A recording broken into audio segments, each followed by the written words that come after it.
What's up, cool people? I'm Matt Conroy, coming at you with my top 5 long songs. And first off, it's been a while since I've done one of these music top 10/5 things.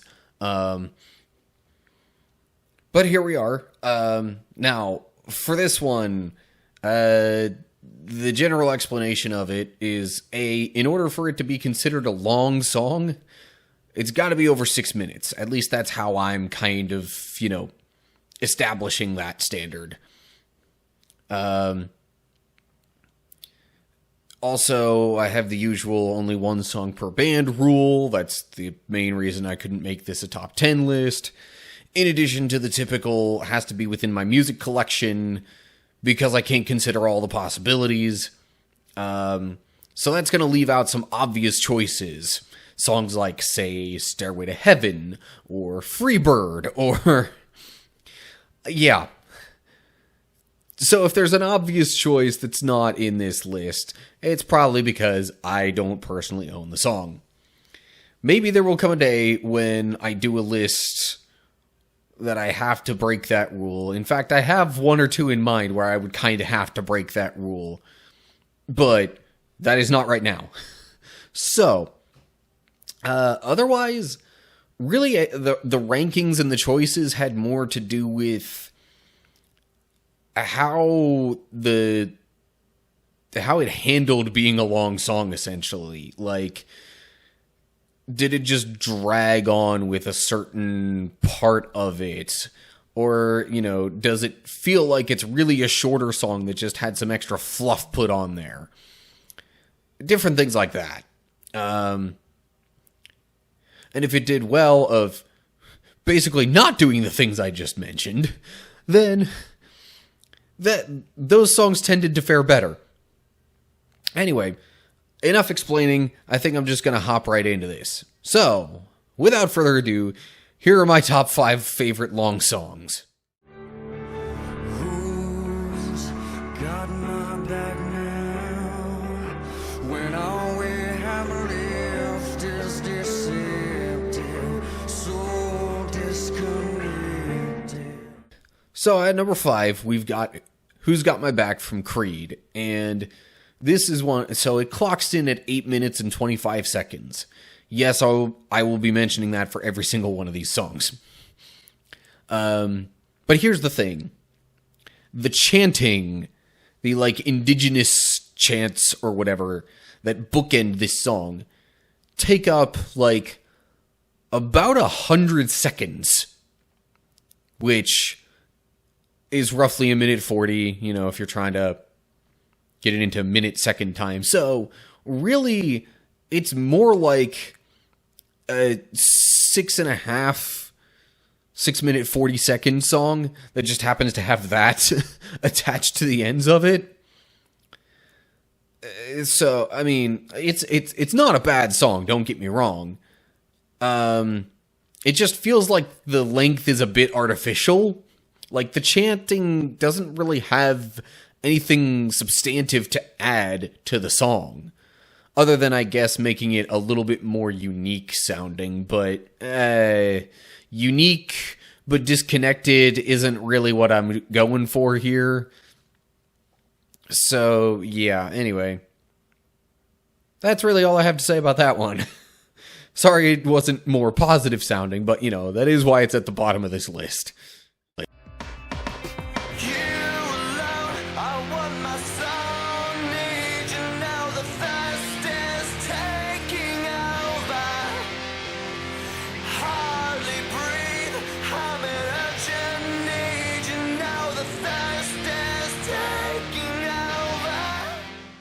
Okay, so at number 4, I have The Thirst Is Taking Over from Skillet, and this is one that I actually didn't think to put in initially, because I forgot how long this song is.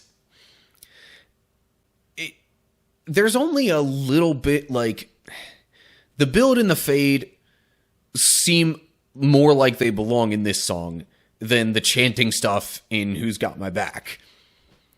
But it does feel like there's just a little bit of it that feels slightly repetitive. So for that, it gets a slight knock just because of that bit of repetition. Because not only does it have one, like, kind of bridge part or whatever you want to consider it, that has a, repeated line, but that same phrase comes back again at the end of the song and kind of fades it out. So, for that reason, it's only down at number 4 on the list instead of being up somewhere higher. I like the song in general. By the way, it clocks in at 6 minutes and 32 seconds. Almost forgot to mention that. So, yeah. And the length of it also, I mean, while that's not the main determining factor, it does play in a little bit into the order that this song comes in. Levees are breaking. All you've ever wanted was someone to truly look up to you. And 6 feet underwater, I do. All right.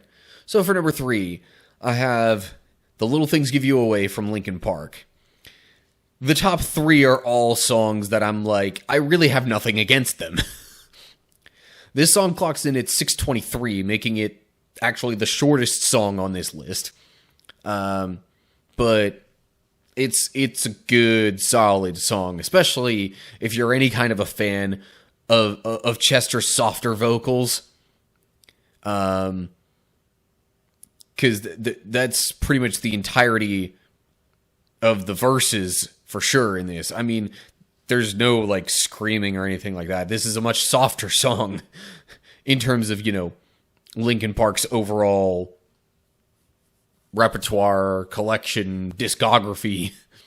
But also, another thing that I like about this, I'm pretty sure this is a Hurricane Katrina tribute. Given the timing that the song came out and the subject matter of it, talking about, literally water flooding into buildings and stuff, and, talking about being 6 feet underwater and things like that.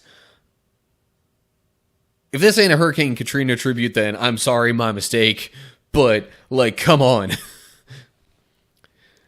So, for just, that sense of it, and it gives a little more meaning to the song, having that in mind when listening to it. But yeah, good song. Bit on the shorter end of this list, but good song. So that's why it gets number 3.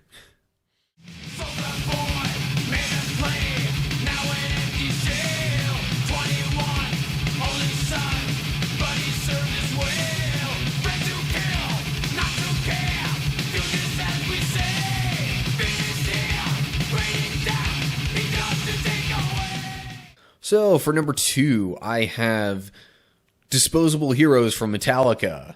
I caught a little flack from one or two people for not including this in my favorite songs about war and soldiers and fighting and whatever. But I didn't have this song in my collection at that time. So that's one reason I'm kind of choosing to highlight this song over and against, say, Master of Puppets, which seems to be the more obvious choice for Metallica. But I also think this one just, in general, handles being a long song a bit better.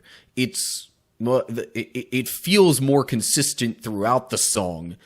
There are a couple of sections with long instrumentals. I mean, heck, the start of the song, it hits a minute 35 before any vocals come in. But it's like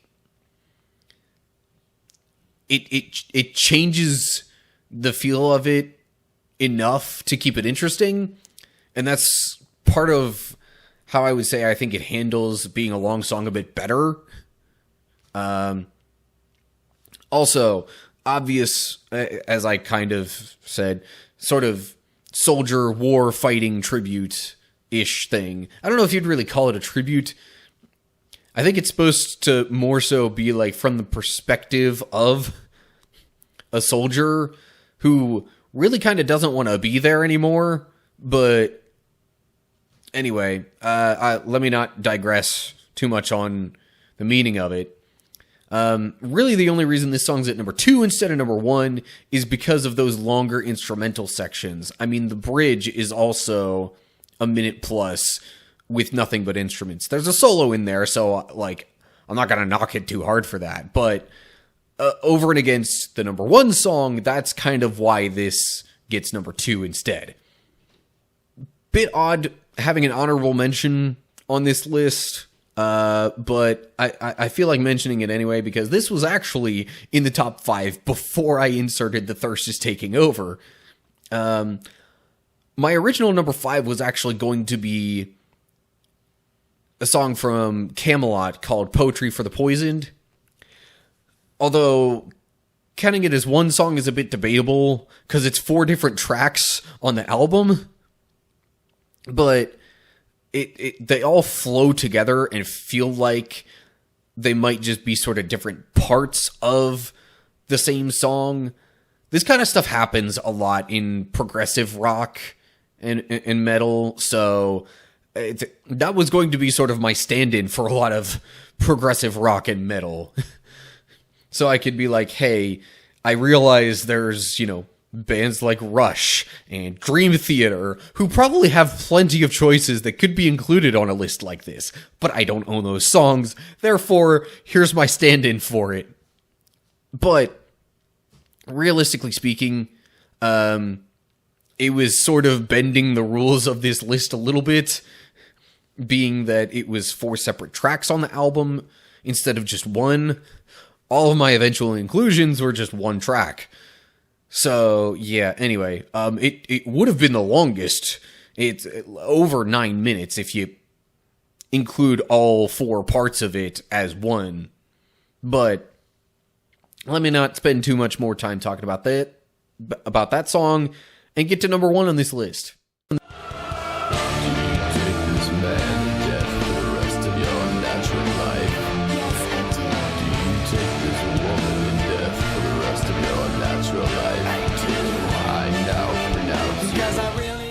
So there you have it. My number 1 pick is A Little Piece of Heaven from Avenged Sevenfold.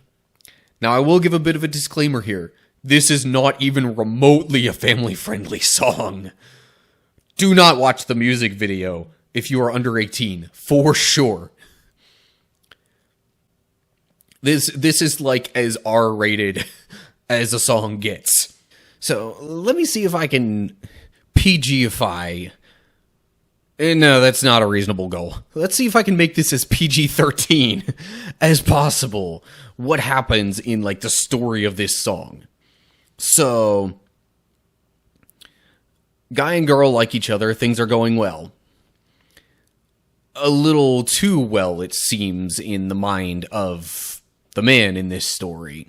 So, he decides, before things can go wrong, he's just going to, nothing big, kill the girl he likes before it can go wrong.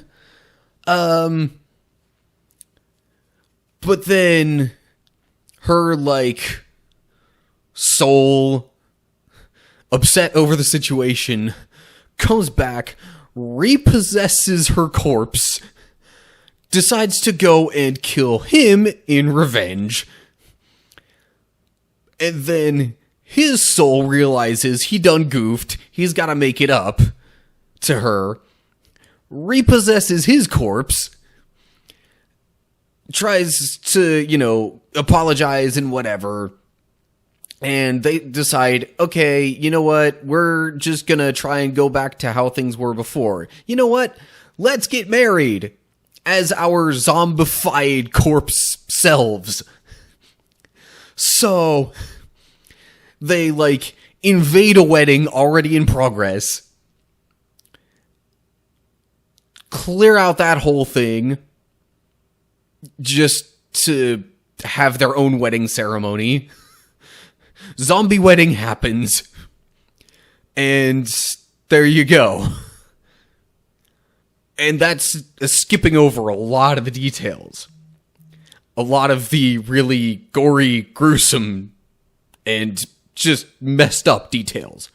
But that's the general gist of what happens in this song. Yeah, no, not family friendly at all. But the storytelling, like, how many other places are you going to get a story like that? Especially within a song, for crying out loud. The way that it handles being a long song, you know, it keeps sort of changing things up a bit between the various sections of it. None of it lingers too long, and it all feels like it flows and fits together really, really well. There's also a bit more of a, like, progressive storytelling aspect to this song than the other ones, all crammed into the 8 minutes that it is.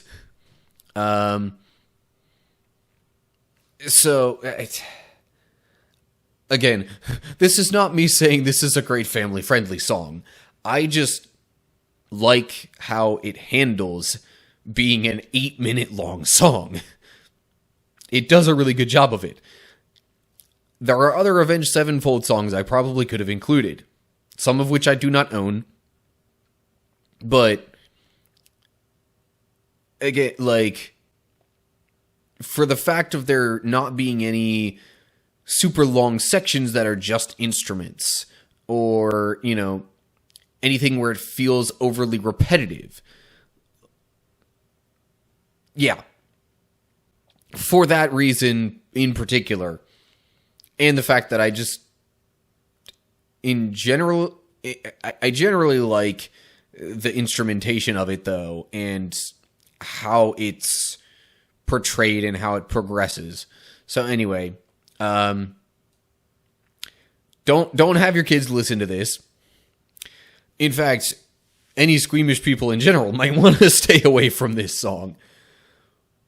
But otherwise, I'd say it does a really good job of handling how long it is. So, before I start talking in circles, trying to explain why I like it and put it at number 1, I think I'm just going to end that there. So, that's going to do it for this one. As always, like the video if you enjoyed it. Share it with others if you want them to see. Subscribe to my channel and click the bell to get updates when I post new videos. I make no promises regarding frequency of this type of video. But if you get those notifications, at least you'll know when the next video like this comes out. Although I do hear you have to continue watching the person's videos or the channel's videos that you're following in order for that to keep happening. But I don't know for sure how that works. So I do it anyway, just in case. So, other than that, look down in the description for info on my other social media pages and how to find and follow those. And of course, leave comments down below the video with any thoughts that you have. Like how dumb I am for continually tapping part of my mic stand. Or other, you know, top 10/5 ideas, any video ideas that you have for me, whatever. Let me know down below. So that's it. Hope you're all doing well. Hopefully I'll see you for the next video. But until then, stay cool, people.